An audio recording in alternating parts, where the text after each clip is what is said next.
اعوذ باللہ من الشیطان الرجیم بسم اللہ الرحمن الرحیم نحمدہ ونصلی علی رسولہ الکریم والمہدی الموعود العظیم اما بعد السلام علیکم ورحمۃ اللہ وبرکاتہ۔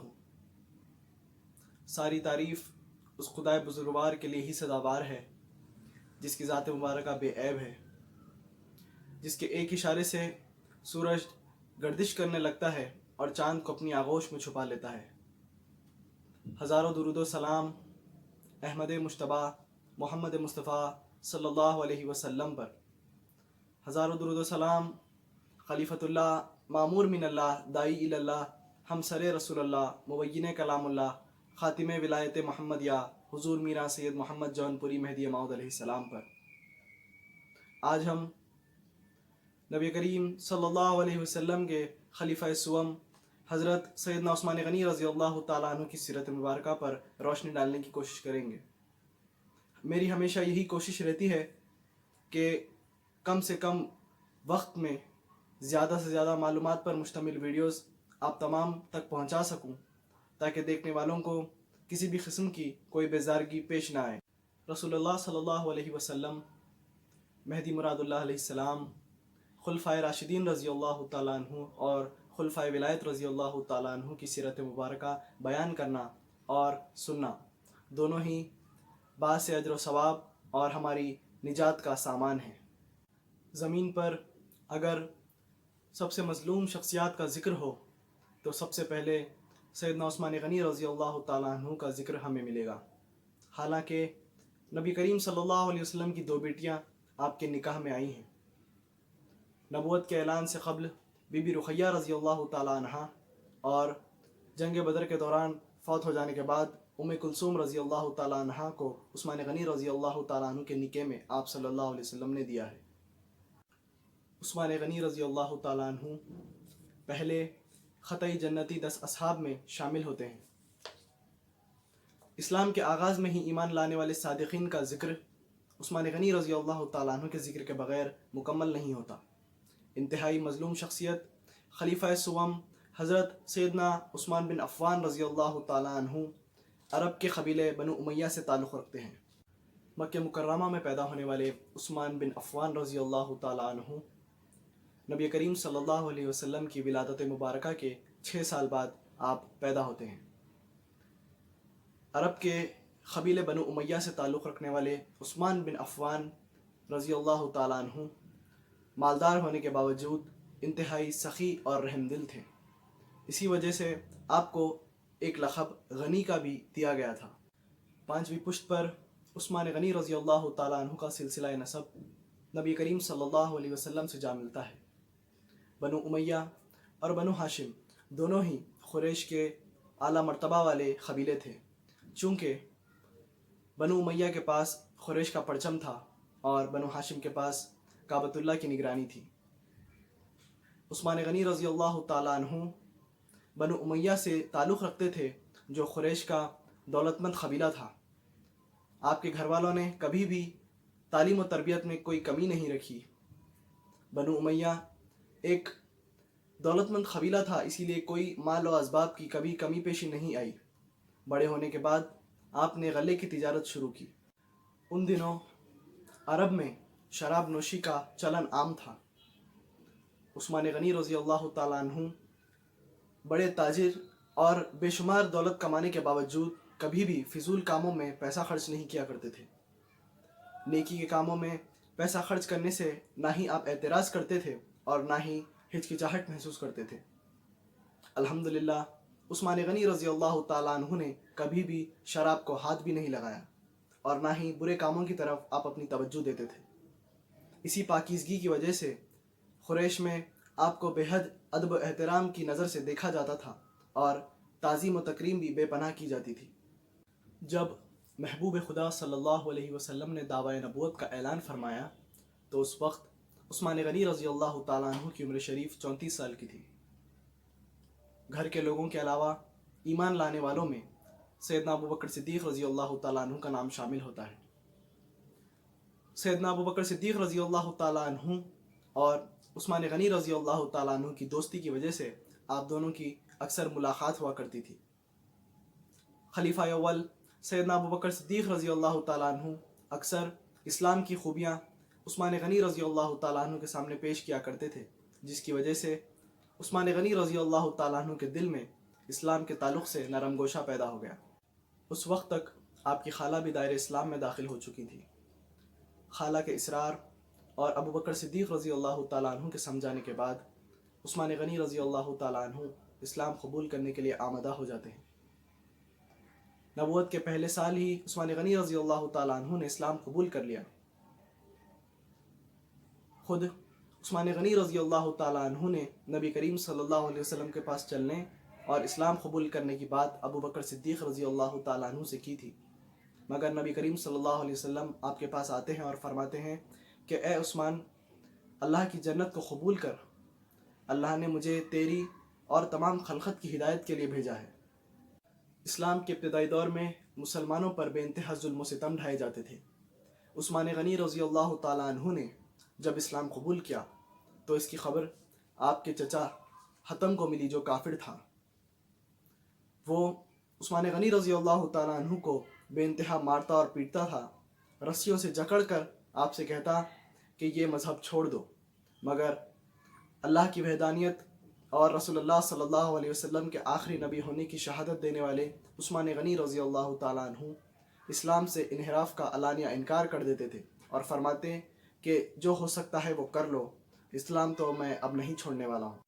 بیزار ہو کر حتم نے عثمان غنی رضی اللہ تعالیٰ عنہ کو چھوڑ دیا، مگر دوسرے کافر ابھی بھی آپ پر بے انتہا ظلم و ستم کرتے تھے، تکلیفیں پہنچاتے تھے۔ جب نبوت کے 5ویں سال میں مسلمانوں پر بے انتہا ظلم بڑھ گئے تو نبی کریم صلی اللہ علیہ وسلم نے تمام مسلمانوں کو حبشہ ہجرت کرنے کا حکم دیا۔ وہاں کا بادشاہ ان لوگوں پر ظلم و زیادتیاں کرنے والا نہیں تھا، حالانکہ وہ ایک عیسائی تھا، مگر ظلم و زیادتیوں سے پاک حکمرانی کرنے والا بادشاہ تھا۔ نبی کریم صلی اللہ علیہ وسلم نے ان تمام سے فرمایا کہ جب تک اللہ تعالیٰ تمہاری مصیبتیں نہیں ٹال دیتا تب تک وہیں پر رہو۔ پہلے اصحاب اجمعین کا گروہ حبشہ کے لیے روانہ ہو گیا۔ اس گروہ میں 12 مرد اور 4 عورتیں موجود تھیں، اور اس گروہ کے سردار عثمان غنی رضی اللہ تعالیٰ عنہ کو مقرر کیا گیا۔ اس گروہ میں نبی کریم صلی اللہ علیہ وسلم کی صاحبزادی بی بی رقیہ رضی اللہ تعالیٰ عنہ بھی موجود تھی، جو عثمان غنی رضی اللہ تعالیٰ عنہ کی زوجہ محترمہ تھی۔ اس ہجرت حبشہ کے تعلق سے سرکار دو عالم صلی اللہ علیہ وسلم فرماتے ہیں کہ ابراہیم اور لوط علیہ السلام کے بعد عثمان غنی رضی اللہ تعالیٰ عنہ وہ پہلے شخص ہیں جنہوں نے اپنے گھر والوں کے ساتھ ہجرت فرمائی ہے۔ ہجرت کا صحیح معنی اور مفہوم میں آپ کو سمجھاتا ہوں۔ بے خوف و خطرہ ہو کر اللہ تعالیٰ کی عبادت کے لیے صحیح مقام کا تعین کرنے کے مقصد سے اپنا گھر اور وطن چھوڑنے کو ہجرت کہتے ہیں۔ یہ ہجرت ہمارے فرائض ولایت میں موجود ہے، مگر مصدق ہونے کے باوجود ہم ہجرت کی اس عظیم نعمت کو فراموش کر چکے ہیں۔ ہجرت حبشہ کو ابھی 3 ماہ کا وقت ہی گزرا تھا کہ حبشہ میں موجود صحابی رضوان اللہ علیہ اجمعین کو یہ اطلاع ملی کہ کفاران مکہ نے اسلام قبول کر لیا ہے۔ یہ سن کر عثمان غنی رضی اللہ تعالیٰ عنہ تمام صحابی رضوان اللہ علیہ اجمعین کو لے کر مکہ مکرمہ کی طرف روانہ ہوئے۔ ساری مسافت طے کی، مکہ مکرمہ کے قریب جب پہنچے تو پتہ چلا کہ اطلاع جھوٹی تھی۔ واپس جانا مناسب نہیں سمجھا اور مکہ مکرمہ کے کسی نہ کسی سردار کی پناہ لی اور وہیں پر رک گئے۔ کفاران مکہ کا ظلم و ستم کم ہی نہیں ہو رہا تھا، بڑھتا گیا۔ شدت اس قدر بڑھ گئی کہ نبی کریم صلی اللہ علیہ وسلم نے دوبارہ ہجرت حبشہ کا حکم دیا۔ اس مرتبہ 102 مرد اور عورتوں صحابی رضوان اللہ علیہ اجمعین پر مشتمل قافلہ حبشہ کی طرف روانہ ہوا۔ عثمان غنی رضی اللہ تعالیٰ عنہ اور بی بی رقیہ رضی اللہ تعالیٰ عنہ اس قافلے میں موجود تھے۔ یہ ان کی حبشہ کی طرف دوسری ہجرت تھی۔ حالانکہ کفاران مکہ نے نجاشی سے، جو حبشہ کا بادشاہ تھا، کئی بار مسلمانوں کو اپنے حوالے کرنے کا استفسار کیا، مگر نجاشی نے صاف انکار کر دیا۔ اس نے مسلمانوں کو حبشہ میں امن و سکون کے ساتھ رہنے کا موقع فراہم کیا۔ کئی سالوں تک مسلمان حبشہ میں موجود تھے۔ اس کے بعد جب نبی کریم صلی اللہ علیہ وسلم نے مدینے سے مکہ ہجرت کرنے کا ارادہ فرمایا تو اس سے چند سال قبل مسلمان حبشہ سے مکہ مکرمہ لوٹ گئے۔ نبوت کے 13ویں سال میں نبی کریم صلی اللہ علیہ وسلم نے مسلمانوں کو ہجرت کر کے یثرب جانے کا حکم دیا۔ یثرب کے لوگ مسلمان ہو گئے تھے اور نبی کریم صلی اللہ علیہ وسلم پر اپنی جان نچھاور کرنے کے لیے تیار تھے اور آخری دم تک آپ کے ساتھ کھڑے رہنے کا وعدہ کر کے یثرب کو مدعو کیا تھا۔ اسی لیے یثرب کے لوگوں کو انصار کہا جاتا ہے۔ رسول مقبول صلی اللہ علیہ وسلم نے یثرب کے بجائے مدینہ کا رخ کیا۔ ہجرت سے قبل آپ نے اپنے عزیز صحابی اجمعین کو مدینہ منورہ روانہ کیا۔ اس ہجرت میں عثمان غنی رضی اللہ تعالیٰ عنہ اور بی بی رقیہ رضی اللہ تعالیٰ عنہ کے علاوہ اب آپ کے بیٹے عبداللہ بھی موجود تھے جو حبشہ میں پیدا ہوئے تھے۔ یثرب پہنچ کر آپ لوگ اوس بن ثابت انصاری رضی اللہ تعالیٰ عنہ کے مہمان بنے۔ بعد میں نبی کریم صلی اللہ علیہ وسلم ابو بکر صدیق رضی اللہ تعالیٰ عنہ کے ساتھ یثرب تشریف لے آئے۔ یثرب کو اب نبی کا شہر کہا جانے لگا اور آہستہ آہستہ یثرب مدینہ کہلائے جانے لگا۔ یثرب میں مسلمانوں کو پانی کی مشکل کا سامنا کرنا پڑ رہا تھا۔ پورے شہر میں صرف ایک بیر روما نامی میٹھا پانی کا کنواں تھا۔ وہ کنواں ایک یہودی کا تھا۔ عثمان غنی رضی اللہ تعالیٰ عنہ نے مسلمانوں کے لیے وہ کنواں خریدنا چاہا مگر اس یہودی نے صاف انکار کر دیا۔ بڑی مشکل سے وہ یہودی مانا اور عثمان غنی رضی اللہ تعالیٰ عنہ کو اس کنویں کا نصف حصہ 12,000 درہم میں بیچا۔ فیصلہ کچھ اس طرح سے ہوا کہ ایک دن یہودی اس کنویں سے پانی بھرے گا تو دوسرے دن مسلمان اس کنویں سے پانی بھرے گا۔ جب مسلمانوں کی باری آتی تو وہ 2 دن کا پانی جمع کر لیتے تھے اور اگلے دن کوئی بھی کنویں پر دکھائی نہیں دیتا تھا۔ بعد میں اس یہودی کو اندازہ ہو گیا کہ اس کنویں سے اسے کوئی فائدہ حاصل نہیں ہے، لہٰذا اس نے وہ پورے کا پورا کنواں عثمان غنی رضی اللہ تعالیٰ عنہ کو 20,000 درہم میں بیچ دیا۔ عثمان غنی رضی اللہ تعالیٰ عنہ نے وہ کنواں 20,000 درہم میں خریدا اور مسلمانوں کے لیے وقف کر دیا۔ اب مسلمانوں کو کوئی روک ٹوک نہیں تھی اور پانی کے لیے کوئی مشکل پیش نہیں آ رہی تھی۔ بھائی چارے کے دوران نبی کریم صلی اللہ علیہ وسلم نے اوس بن ثابت انصاری رضی اللہ تعالیٰ عنہ کو عثمان غنی رضی اللہ تعالیٰ عنہ کا بھائی بنایا۔ ہجرت کے بعد پہلی مرتبہ یثرب میں جب عثمان غنی رضی اللہ تعالیٰ عنہ پہنچے تو اوس بن ثابت انصاری رضی اللہ تعالیٰ عنہ کے گھر ہی آپ رکے تھے۔ اوس بن ثابت انصاری رضی اللہ تعالیٰ عنہ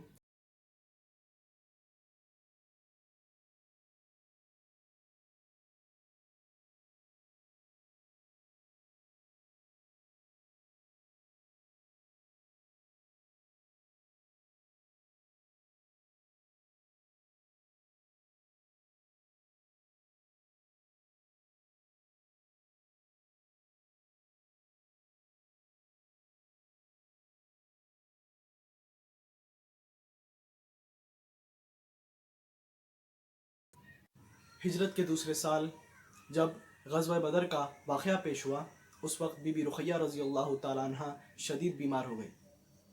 نبی کریم صلی اللہ علیہ وسلم عثمان غنی رضی اللہ تعالیٰ عنہ کو مدینہ منورہ میں بی بی رقیہ رضی اللہ تعالیٰ عنہ کی تیمارداری کے لیے چھوڑتے ہیں اور فرماتے ہیں کہ اللہ تمہیں اس شخص کے مساوی ثواب دے گا جو اس لڑائی میں شہید ہوگا، تم رقیہ کی تیمارداری کرو۔ اس کے علاوہ نبی کریم صلی اللہ علیہ وسلم اپنے ایک قریبی صحابی اسامہ بن زید رضی اللہ تعالیٰ عنہ کو عثمان غنی رضی اللہ تعالیٰ عنہ کے ساتھ مدینہ منورہ میں چھوڑتے ہیں تاکہ وہ عثمان غنی رضی اللہ تعالیٰ عنہ کی تیمارداری کے معاملے میں مدد کر سکے۔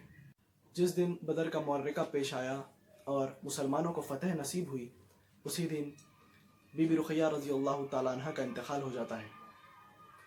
عثمان غنی رضی اللہ تعالیٰ عنہ کو کافی صدمہ محسوس ہوا، آپ مایوس ہو گئے۔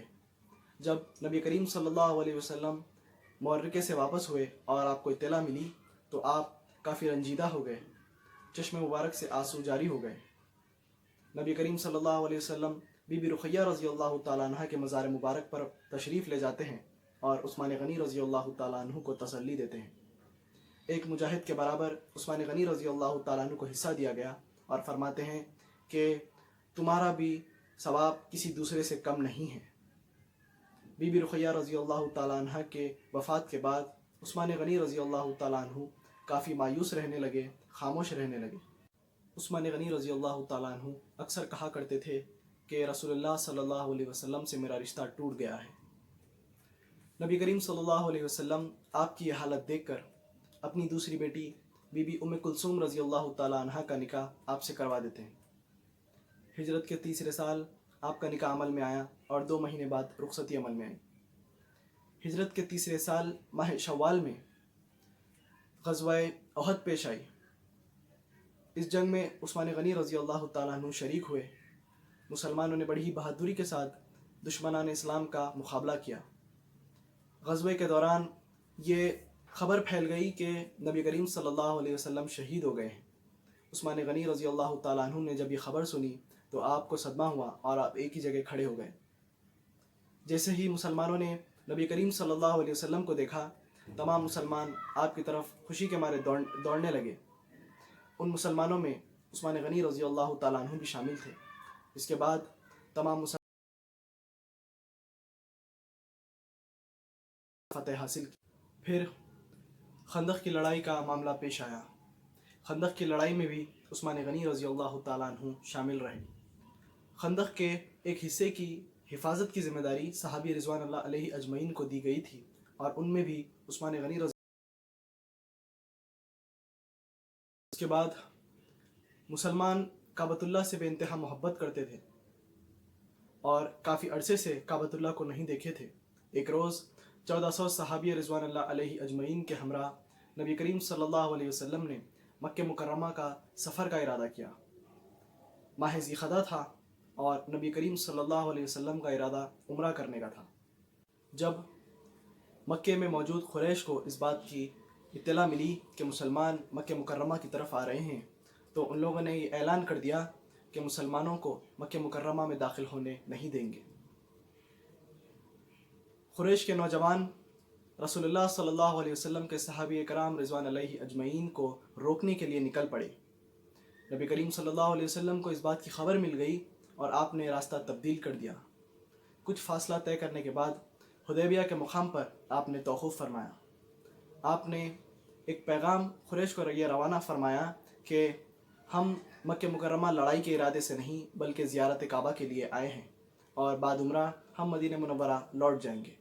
اس پیغام کے جواب میں قریش عروہ بن مسعود کو بات چیت کرنے کے لیے روانہ کرتے ہیں جو اس وقت تک مسلمان نہیں ہوئے تھے۔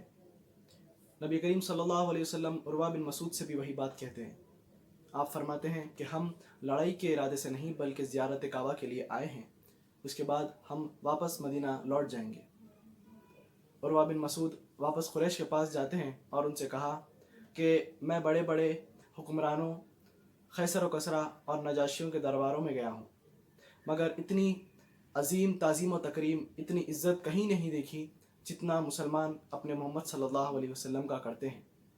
جب وہ تھوکتے ہیں تو ان کے ساتھی اپنے ہاتھ آگے کر لیتے ہیں اور جس کے بھی ہاتھ میں وہ تھوک گرتا ہے وہ اپنے چہرے پر یا پھر بدن پر مل لیتے ہیں۔ جب آپ کوئی حکم دیتے ہیں تو سب اس کی تعمیل کے لیے سبقت لے جانے کی جستجو میں ہوتے ہیں۔ جب آپ وضو کرتے ہیں تو ایسا محسوس ہوتا ہے کہ جو پانی زمین پر گر رہا ہے اس کے لیے آپ کے ساتھی آپس میں لڑ پڑیں گے۔ نہایت ہی آہستہ سے نرم لب و لہجے میں آپس میں بات کرتے ہیں اور محمد صلی اللہ علیہ وسلم کی عظمت اور عزت کے پیش نظر کوئی بھی آپ سے نظر اٹھا کر بات نہیں کرتا۔ میرا تو یہ ماننا ہے کہ تم مسلمانوں سے صلح کر لو۔ اس کے بعد نبی کریم صلی اللہ علیہ وسلم نے ایک قاصد کو ان کے پاس روانہ کیا جس کے ساتھ قریش نے بدسلوکی کی۔